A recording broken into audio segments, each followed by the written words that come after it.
இந்த நேரத்தில் கூப்பிட்டுருக்க? எதுவும் முக்கியமான விஷயமா? ஹரிஷ் கேட்க மறுமுனையில் விக்டரின் குரல் பதட்டத்துடன் ஒலித்தது. ஹரிஷ், இங்கே ஒரு பெரிய அசம்பாவிதம் நடந்திருக்கு. உங்ககிட்ட ஏதாவது ஆளுங்க இருந்தால் உடனே அனுப்பி வை, ரொம்ப எமர்ஜென்சி என விக்டர் சொல்ல, விக்டர் ப்ளீஸ் கொஞ்சம் பொறுமையாரு, நிதானமாக என்ன நடந்துச்சுன்னு சொல்லு, அப்போதான் என்ன பண்ணுறதுன்னு எனக்கு ஒரு ஐடியா கிடைக்கும் என்றான். 2 நாளைக்கு முன்னாடி நம்ம அமைப்போட சுப்ரீம் கமாண்டர், அதாவது நம்ம எல்லாருக்குமான தலைவர் சென்னைக்கு வர்றதுக்காக தனியாக கிளம்புனாரு. நாங்களும் கூட வரலாம்னு எவ்வளவோ ட்ரை பண்ணோம். பட் சில காரணங்களால் அவர் தனியாக தான் போவேன் பிடிவாதமாக கிளம்புனாரு. திடீர்னு நேற்று அவர்கிட்ட இருந்து 2-3 தடவை ஆபத்துக்கான எமர்ஜென்சி சிக்னல் கிடச்சிது. அந்த சிக்னல் காட்டின லொக்கேஷனை கண்டுபிடிச்சு பக்கத்தில் இருக்கிற நம்ம ஆளுங்களை அந்த இடத்துக்கு போய் பார்க்க சொன்னோம். ஆனால் அங்கே சண்டை நடந்ததுக்கான எந்த அடையாளமும் இல்லை. எங்கள் எல்லாருக்கும் ஒரே குழப்பமாக இருக்குது. இந்த பிரச்சனை எவ்வளோ சீரியஸ்னு உனக்கு புரியுதில்ல? நீ ஏதாவது பண்ணி உடனே அவரை கண்டுபிடி. இன்னைக்குள்ள எப்படியாவது நாம சுப்ரீம் கமாண்டரை கண்டுபிடிச்சே தீரணும். விக்டர் இடையில் மூச்சு கூட விடாமல் அவசரமாக சொல்லி முடித்தான். சரி சரி, நீ ஒன்றும் கவலைப்படாத. நான் உடனே போய் அவர் எங்கன்னு தேடி கண்டுபிடிக்கிறேன். நீ அந்த கடைசியாக சிக்னல் வந்த லொக்கேஷனை மட்டும் எனக்கு அனுப்பு என்று விக்டரிடம் கூறிவிட்டு ஃபோனை வைத்த ஹரிஷ், இப்போதான் கேசவன் சாரை காப்பாற்றணும், அதுக்குள்ளே மிரியட்ஸோட தலைவரையே காணும்னு சொல்கிறாங்க. இதெல்லாம் பார்த்தா இந்த டாப் 10 ஆர்கனைசேஷன் இப்போ மிரியட்ஸை குறி வச்சு அட்டாக் பண்ணுறாங்கன்னு தோணுது. அவங்களோட தலைவர்களை மிரியட்ஸை சேர்ந்தவங்க கடத்திட்டாங்கன்னு சொன்னதெல்லாம் பொய்யா தான் இருக்குன்னு நினைக்கிறேன். அப்படி ஒரு காரணத்தை சொல்லி மிரியட்ஸ் அமைப்பை சேர்ந்த ஒவ்வொருத்தரையாக கொள்ள திட்டம் போட்டிருக்கலாம் என்று நினைத்தான். அப்படியே இப்போது அவரை காப்பாற்ற யாரை அழைக்கலாம் என்று யோசித்தவன், ஸ்ரீதரும் அவரோட ஆளுங்களும் நமக்காக மும்பையில் காத்திருக்காங்க. ஸோ அவங்கள கூப்பிட வழி இல்லை. இப்போ நான் தனியாக போய் இவ்வளோ பெரிய சிட்டியில் அவர் எங்கே இருக்காருன்னு கண்டுபிடிக்கணும்னா அது வைக்கப்புல் போரில் ஊசியை தேடுற மாதிரி தான். இப்போ என்ன பண்ணலாம்? தலையில் தட்டியபடி சிந்தித்த ஹரிஷ் மீண்டும் விக்டரை அழைத்து சுப்ரீம் கமாண்டரின் போட்டோவை அனுப்பச் சொன்னான். இல்லாவிட்டால் யாரை தேடுகிறோம் என்று அவனுக்கே தெரியாது. சடனாக தீபக்கின் நினைவு வர அவனுக்கு அழைத்த ஹரிஷ், தீபக், நீயும் நீரஜும் எனக்கு ஒரு ஹெல்ப் பண்ணணும். காணாமல் போன ஒருத்தரை தேடி கண்டுபிடிக்கணும் என்று சொன்னவன் அதை பற்றிய விவரங்களையும் அவனுக்கு எடுத்து கூறினான். பின்பு பிரச்சனையையும் ராபர்ட்டையும் அழைத்தவன் அதையே சொல்ல அவர்களும் சம்மதித்தார்கள். இவங்களுக்கெல்லாம் சொல்லிட்டு ஜீவாவை ஹெல்ப் கூப்பிடலன்னா கண்டிப்பாக அவன் கோவப்படுவான் என மனதிற்குள் நினைத்த ஹரிஷ் ஃபோனில் ஜீவாவின் நம்பரை தொடப்போக அப்போது ஜீவாவிடமிருந்தே அவனுக்கு கால் வந்தது. ஜீவா, உனக்கு 100 ஆயுசு, நான் இப்போதான் உனக்கு கூப்பிடலான்னு ஹரிஷ் சொல்லி கொண்டு இருக்கும் போதே குறுக்கிட்ட ஜீவா, ஹரிஷ், நீ உடனே வீட்டுக்கு வர முடியுமா? இங்கே ஒரு பிரச்சனை என்று அவசரமாக அழைத்தான். என்னாச்சு ஜீவா என கேட்ட ஹரிஷ் தான் இப்போது அங்கு வரும் நிலையில் இல்லை என்று சொல்லத்தான் நினைத்தான். ஆனால் அதை அவனால் வெளியில் சொல்ல முடியவில்லை. ஏன் எனக்கு இப்படி பிரச்சனை மேல பிரச்சனையா வருது? யோசித்தவனுக்கு தலை வலிப்பது போல இருந்தது. இந்த 2 நாட்களாக மூச்சு விடக்கூட நேரம் இல்லாமல் ஓடிக்கொண்டே இருக்கிறான். ஆனால் இன்னும் பிரச்சனைகள் தீர்ந்தபாடில்லை. ஒரு ஆழ்ந்த மூச்சை எடுத்து தன்னை அமைதிப்படுத்திக் கொண்டவன் மறுமுனையில் ஜீவா சொல்வதை கவனிக்க ஆரம்பித்தான். எனக்கெல்லாம் ஒன்றும் இல்லை ஹரிஷ், நான் நல்லா தான் இருக்கேன். இன்னைக்கு காரில் வரும்போது ரோட்டில் ஒருத்தர் அடிபட்டு கிடக்கிறத பார்த்தேன். அவர் அப்படியே விட்டுட்டு வர எனக்கு மனசு இல்லை. அதனால அவரை எங்கள் வீட்டுக்கு கூட்டிகிட்டு வந்துட்டேன். அவருக்கு வேற ரொம்ப அடிபட்டு ரத்தம் போயிட்டு இருக்கு. உங்ககிட்ட ஏதாவது ஹெர்பல் டேப்லெட்ஸ் இருந்துச்சுன்னா எடுத்துட்டு வா, அதுக்காக தான் அவனை கூப்பிட்டேன். ஜீவா கவலையோடு பேச அமைதியாக யோசித்த ஹரிஷ், ஜீவா, பேசாம அவரை ஹாஸ்பிட்டலில் சேர்த்திருக்க வேண்டியதானே என்று கேட்டான். இல்லை ஹரிஷ், அவர் அடிபட்டிருக்கிறத பார்த்தா நார்மல் ஆக்சிடென்ட் மாதிரி தெரியல. ஒருவேளை ஹாஸ்பிட்டல் கூட்டிட்டு போய் வேற ஏதாவது பிரச்சனை ஆயிடுச்சுன்னா என்ன பண்றது? அதான் நீ வந்து பார்த்ததுக்கு அப்புறமா முடிவு பண்ணிக்கலான்னு வீட்டுக்கு கூட்டிட்டு வந்துட்டேன். இப்போ நீ உடனே கிளம்பி வரியா? ஜீவா கேட்க ஹரிஷால் மறுக்க முடியவில்லை. சரி வரேன், அது வரைக்கும் அவரை கவனமா பார்த்துக்கோ சொல்லிவிட்டு போனை வைத்தவன் பஸ் ஸ்டாண்டில் இருந்து வெளியே வந்து ஒரு டாக்ஸியை நிறுத்தி ஏறினான். அக்ஷராவை பார்க்க கிளம்பலான்னு நினைச்சேன், ஆனா இப்பவும் அது முடியாத போல. சரி, முதல்ல ஜீவா வீட்டுக்கு போய் என்ன செய்ய முடியுதுன்னு பார்ப்போம். முடிவெடுத்தவன் கண்களை மூடி காரின் சீட்டில் சாய்ந்தான். அதே நேரத்தில் ஜீவா டென்ஷனுடன் அந்த வீட்டின் கெஸ்ட் ரூமுக்குள் நடந்து கொண்டிருந்தான். ஜீவா, அவர் என்ன எந்திரிக்கலையா? அங்கே வந்த திவ்யா கவலையுடன் கேட்க, அவருக்கு இருக்கிற காயத்தோட அளவை பார்த்தா இப்போதைக்கு அவர் கண்ணு முழிப்பாருன்னு தோணல என பதில் சொன்னான் ஜீவா. ஜீவா பல வருடங்களாக சென்னையில் இருக்கிறான். நிறைய அடிதடி சண்டைகளையும் பார்த்திருக்கிறான். அவ்வளவு ஏன், அவனுடைய உடம்பிலேயே டசன் கணக்கான காயங்கள் இருக்கின்றன. இருந்தாலும் இவ்வளவு கடுமையான காயத்துடன் ஒருவரை பார்ப்பது இதுதான் முதல் முறை. அந்த மனிதனுடைய உடம்பில் காயம் படாத இடமே இல்லை. அதிலும் முக்கியமாக அவருடைய தொடை மற்றும் முதுகில் இருந்த காயங்கள் எலும்பு தெரியும் அளவுக்கு ஆழமாக இருந்தது. பிரபாகரனே ஒரு நிமிடம் அந்த மனிதனின் நிலைமையை பார்த்து பயந்து போய்விட்டார். நீங்க அவருக்கு கொடுத்த ஹெர்பல் டேப்லெட் ஏதாவது யூஸ்ஃபுல்லா இருந்துச்சா? பெட்டில் படுத்திருந்த உருவத்தை எட்டி பார்த்த திவ்யா ஜீவாவிடம் கேட்டாள். நல்ல கட்டுமஸ்தாக தெரிந்த அவருக்கு எப்படியும் 50 வயதிற்கு மேல் இருக்கும். அவரை யார் இந்த அளவிற்கு தாக்கியிருப்பார்கள் என்று அவளுக்கும் புரியவில்லை. உண்மையை சொல்லணும்னா அந்த மருந்து பெருசா எந்த ரியாக்டும் பண்ணல. சின்ன காயங்களை மட்டும்தான் அது சரி பண்ணணும்னு தோணுது. இவருக்கு ஏற்கனவே நிறைய ரத்தம் வேற வேஸ்ட் ஆயிடுச்சு. அவர் இப்போ வரைக்கும் உயிர் பிழைச்சிருக்கிறதே ஒரு அதிசயம்தான்னு சொல்லணும். எப்படியோ ஹரிஷ் சீக்கிரமாக வந்துட்டா பரவாயில்ல, இல்லைனா இவரை காப்பாற்றுறது ரொம்ப கஷ்டம்தான் என்று ஜீவா பெரும் மூச்சு விட்டான். அவரை அங்கு கொண்டு வந்த உடனேயே இரத்தத்தை நிறுத்துவதற்கு அவர்களால் முடிந்ததை செய்திருந்தார்கள். ஆனால் அது வெறும் தற்காலிக தீர்வுதான். ஹரிஷ் இங்கே வந்தாலும் இவ்வளோ காயத்தோடு இருக்கிறவர் அவரால் காப்பாற்ற முடியுமா? அவர்கிட்ட இதுக்கான டேப்லெட் இருக்குமா? அப்படி இல்லாட்டி இங்கே வந்து தானே உருவாக்கணும். அதுக்கு தேவையான பொருட்கள் நம்ம வீட்டில் இருக்கான்னு வேற தெரியல. இது சரியா வருமா ஜீவா? நம்மளால் இவரை காப்பாற்ற முடியும்னு நினைக்கிறியா? திவ்யா யோசனையுடன் கேட்டாள். ஜீவாவின் நம்பிக்கையை நசுக்க விரும்பவில்லை என்றாலும் யதார்த்தத்தை அவளால் மறுக்க முடியவில்லை. எனக்கு புரியுது திவ்யா, பட் இப்போ என்கிட்ட வேற சாய்ஸ் இல்லை. உண்மையை சொல்லணும்னா இவரை கொல்றதுக்கு யாரோ துரத்துறாங்கன்னு நினைக்கிறேன். இந்த சுச்சுவேஷனில் அவரை ஹாஸ்பிட்டலுக்கு கூட்டிகிட்டு போகிறது கண்டிப்பாக பாதுகாப்பு கிடையாது. அதனால தான் இங்கே கூட்டிகிட்டு வந்தேன். அது மட்டும் இல்லை, ஏதோ ஒரு உணர்ச்சி வேகத்தில் முடிவெடுத்து இங்கே கூட்டிகிட்டு வந்துட்டேன். இதுக்கு மேலே இவரை ஹாஸ்பிட்டலுக்கு கூட்டிகிட்டு போனால் நம்ம மேலே தான் சந்தேகம் வரும். அவங்க கேட்குற கேள்விகளுக்கும் நம்மளால் பதில் சொல்ல முடியாது. ஸோ எனக்கு வேறு வழி தெரியல. ஜீவா தன்னுடைய நிலைமையை அவளிடம் விளக்க புரிந்து கொண்டது போல அவனுடைய தோளில் தட்டி கொடுத்தாள் திவ்யா. அவர்கள் இருவருக்கும் இடையில் எப்போதுமே ஒரு நல்ல புரிதல் இருந்தது. ஜீவா, எனக்கு கொஞ்சம் வேலை இருக்கு, நீ இங்கே இருந்து அவர் கவனிச்சுக்கிறியா? திவ்யா மெதுவாக கேட்க, இதை கேட்கணுமா திவ்யா? சொல்லப்போனா இதெல்லாம் நீ பொறுத்துக்கிறோன்னு அவசியமே இல்லை. எதுக்காக இவரை இங்கே கூட்டிட்டு வந்தேன்னு என்கிட்ட சண்டை கூட போட்டிருக்கலாம். இந்த கொஞ்ச நாளா உன் தோளில் அதிகமான பொறுப்புகளை சுமந்துக்கிட்டு இருக்கேன்னு எனக்கு தெரியும். அதுக்காக உன்கிட்ட சாரி கேட்டுக்கிறேன் என்ற ஜீவா அவள் கையை பிடித்தபடி குற்ற உணர்வுடன் திவ்யாவை பார்த்தான். ஜீவா ஹீலிங் ஆர்ட்ஸ் காலேஜில் சேர்ந்த நாள் முதலாகவே அவர்களுடைய பிசினஸின் அனைத்து பொறுப்புகளும் திவ்யாவின் தலையில் வீழ்ந்து விட்டது. அதுவரை எப்போதாவது ஜீவாவிற்கு உதவி மட்டும் செய்து கொண்டிருந்தவள் இப்போது முழுதாக அவளே பார்க்க வேண்டியிருந்தது. இது கிட்டத்தட்ட குருவி தலையில் பணங்காய் வைத்த கதைதான். ஆனால் திவ்யா நன்றாகவே சமாளித்தாள். இருந்தாலும் பிசினஸ் வட்டாரத்தில் ஆண்களுக்கு சமமாக தன்னை நடத்தவில்லை என்ற வருத்தம் அவளுக்கு இருக்கத்தான் செய்தது. அவள் எவ்வளவு கஷ்டப்பட்டு உழைத்தாலும் திறமையாக நிர்வாகத்தை நடத்தினாலும் பெண்தானே என்ற ஏளன பார்வைகள் அவள் மீது விழத்தான் செய்தது. ஆனால் ஜீவாவின் மனது கஷ்டப்படக்கூடாது என்பதால் அதை பற்றியெல்லாம் அவள் அவனிடம் சொல்வதே இல்லை. இப்போது அவனை ஒரு புன்னகையோடு பார்த்த திவ்யா, பரவாயில்ல ஜீவா, எனக்கு இது பிடிச்சிருக்கு. நம்ம பிசினஸ் எல்லாம் கண்டிப்பா நான் நல்லா பார்த்துக்குவேன். சரி, நான் இப்ப கிளம்புறேன் என்றவள் அவனுடைய கன்னத்தில் முத்தமிட்டு விட்டு அந்த ரூமை விட்டு வெளியேறினாள். திவ்யாவை அனுப்பிவிட்டு ஜீவா கதவை மூட பெட்டில் படுத்திருந்தவர் திடீரென எழுந்து அமர்ந்தார். அவர் பலவீனமாக இருப்பது பார்க்கும் போதே தெரிந்தது. அசைவு கேட்டு திரும்பி பார்த்த ஜீவா, அப்பாடா, ஒரு வழியா நீங்க எந்திரிச்சிட்டீங்களா? இருங்க, குடிக்கிறதுக்கு தண்ணி தரேன் என்று ஒரு டம்ளரில் தண்ணீரை ஊற்றி அவரிடம் நீட்டினான். யாரு? எங்க இருக்க? அந்த மனிதர் பலவீனமான குரலில் கேட்டார். என்னோட பேர் ஜீவா, ஜீவன் பிரபாகரன். இப்ப நீங்க என்னோட வீட்டுல தான் இருக்கீங்க. ரோட்ல அடிபட்டு கிடந்த உங்களை நான் தான் இங்க கூட்டிட்டு வந்தேன். ஜீவா நடந்ததை சுருக்கமாக கூறினான். அப்படின்னா என்ன நீதான் காப்பாத்தினியா என்று மூச்சிறைக்க கேட்டவர், என்னோட பேரு சிவம் நான் என்றவர் அதற்கு மேல் சொல்லாமல் தயங்கி நிறுத்தினார். பின்பு ஜீவாவை கொஞ்ச நேரம் உற்று பார்த்தவர், உனக்கு ஹெர்பல் மெடிசனை பத்தி ஏதாவது தெரியுமா என்று கேட்டார். நல்லாவே தெரியும், ஆனா அதை பத்தி ஏன் நீங்க கேட்குறீங்க என அவன் புரியாமல் பார்த்தான். இல்லை, ஒன்றும் இல்லை, சும்மா தான் கேட்டேன் என்றவர் ஒரு நிமிடம் எதுவும் பேசாமல் இருந்துவிட்டு பின்பு, நான் அவ்வளோ அடிபட்டு கிடக்கிறத பார்த்து உனக்கு பயமா இல்லையா? நீ நினச்சிருந்த என்னை அப்படியே விட்டுட்டு வந்திருக்கலாமே என்று கேட்டார். ஒரு உயிர் ரோட்டில் அடிபட்டு போராடிட்டு இருக்கும்போது என்னால் அதை அப்படியே விட்டுட்டு வர முடியல. ஜீவா மனப்பூர்வமாக சொல்ல அவருடைய முகத்தில் ஒரு வெளிச்சம் வந்தது. அதற்குள் அவருடைய வாயிலிருந்து ரத்தம் கோடாக வழிய, இப்போ நான் ஏதாவது ஒரு முடிவை எடுத்தே ஆகணும் என்று முணுமுணுத்தவர், ஜீவா, நீ யார் என்னன்னு எனக்கு தெரியல, பட் எனக்கு இப்போ வேற சாய்ஸும் இல்லை. ஏன்னா இன்னும் ரொம்ப நேரம் என்னால் தாக்கு பிடிக்க முடியாது. உன்னை பார்த்தா எனக்கு ரொம்ப நல்லவன் மாதிரி தோணுது. அதனால தான் துணிஞ்சு இந்த முடிவு எடுக்க போகிறேன் என பேச முடியாமல் திக்கி திணறி அவர் கூற ஜீவா அவரை அமைதிப்படுத்த முயற்சித்தான். சார், எதுவாக இருந்தாலும் கொஞ்சம் அமைதியாக இருங்க. இன்னும் கொஞ்சம் நேரத்தில் என் ஃப்ரெண்டு வந்துடுவான். உங்களை காப்பாற்றுறதுக்கான எல்லா முயற்சிகளையும் நான் பண்ணிட்டு தான் இருக்கேன் என கூறியவன், உங்களுக்கு ஓகேனா ஆம்புலன்ஸுக்கு கால் பண்ணி வர சொல்கிறேன். உங்களுக்கு என்ன நடந்துச்சுன்னு நீங்களே சொல்லிட்டீங்கன்னா ஹாஸ்பிட்டலில் ட்ரீட்மெண்ட் கொடுக்கறதுல எந்த பிரச்சனையும் இருக்காது என்றான். இல்லை வேண்டாம், ஹாஸ்பிட்டல் போனாலும் என்னை அவங்களால காப்பாற்ற முடியாது. நான் சாக போகிறேன்னு எனக்கு நல்லாவே தெரியும்.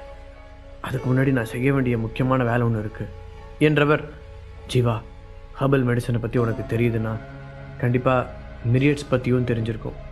ஆக்சுவலாக நான் தான் அதோட சுப்ரீம் கமாண்டர் என அவர் சொல்ல ஜீவாவிற்கு காலடியில் பூமி நழுவியது. மேலும் அவனுக்கு அப்படியே தலை சுற்றுவது போல இருக்க அங்கிருந்த கட்டிலை பிடித்து தன்னை நிதானப்படுத்தி கொண்டான். ஹெர்பல் மெடிசன் சம்பந்தப்பட்ட 3 முக்கியமான அண்டர் கிரவுண்ட் அமைப்புகளை பற்றி அவன் ரொம்ப நாட்களாகவே கேள்விப்பட்டிருக்கிறான்.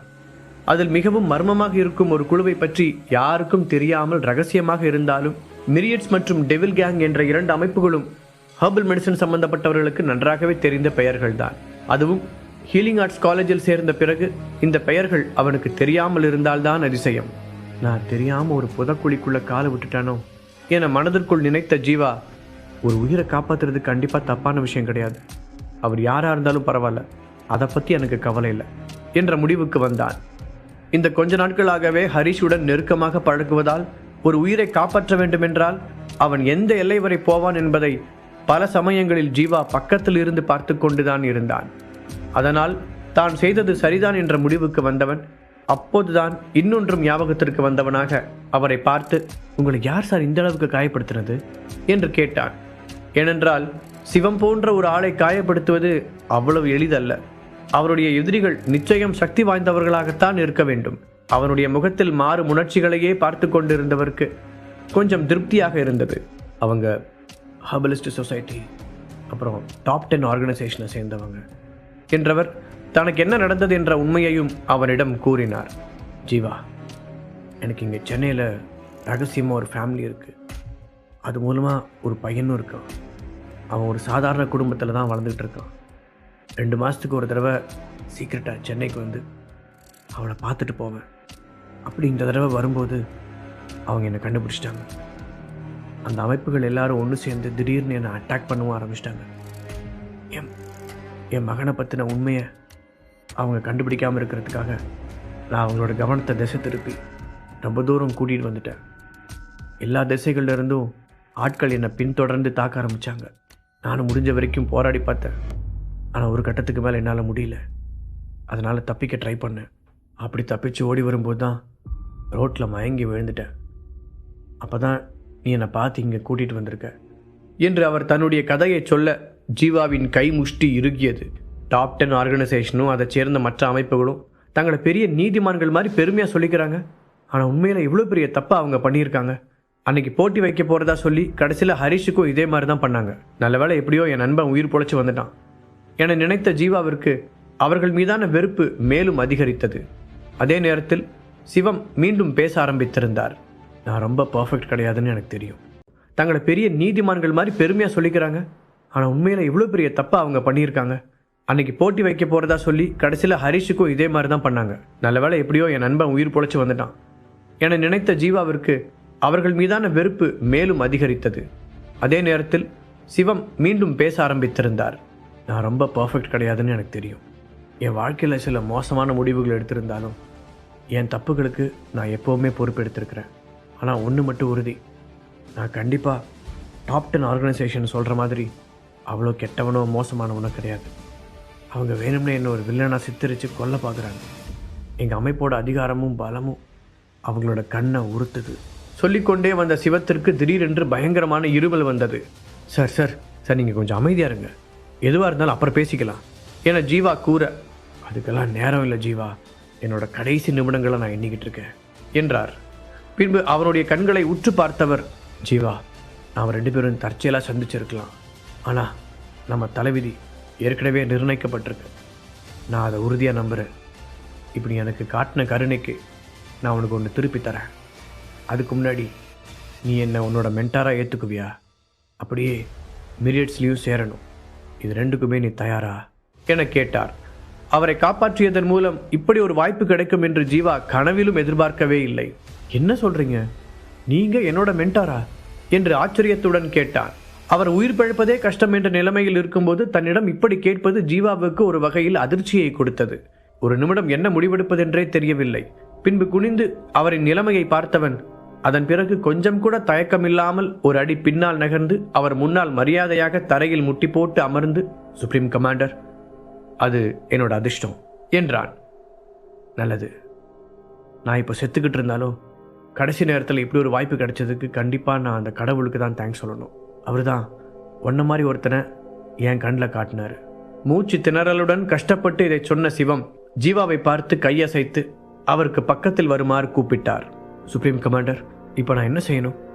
ஜீவா மரியாதையுடன் கேட்க அவனுடைய தலையில் கை வைத்து ஆசீர்வாதம் செய்தவர் தன் பாக்கெட்டில் இருந்து 2 பொருட்களை வெளியில் எடுத்தார். பின் அவர் தன் பாக்கெட்டில் இருந்து 2 மாத்திரைகளையும் ஒரு குத்து வாளையும் எடுத்து வெளியில் வைத்தார்.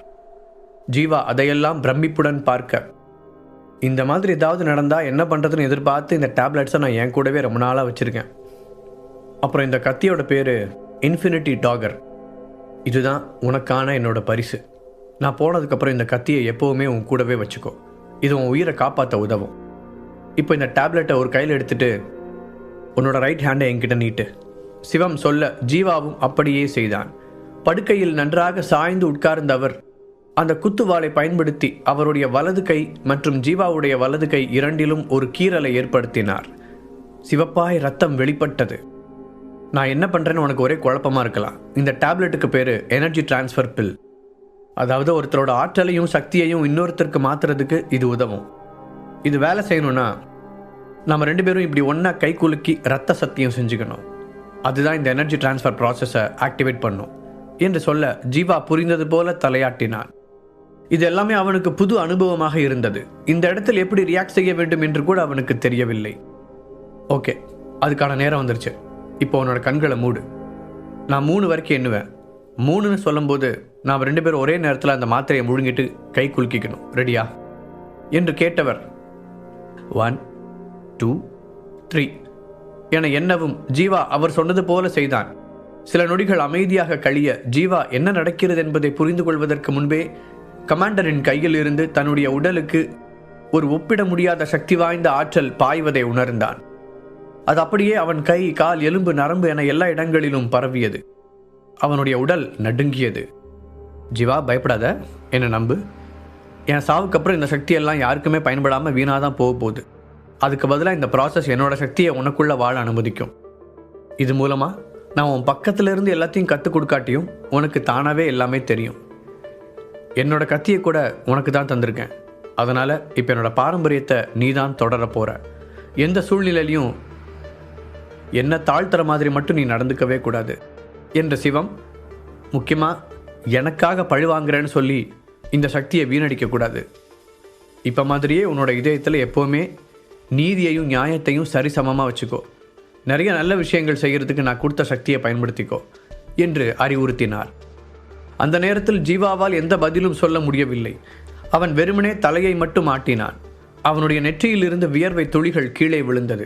கமாண்டரின் உடலில் இருந்து அவனுக்கு டிரான்ஸ்ஃபர் ஆன ஆற்றல் மொத்தத்தையும் அவனுடைய உடல் தாங்கிக் கொள்ள வேண்டியிருந்தது.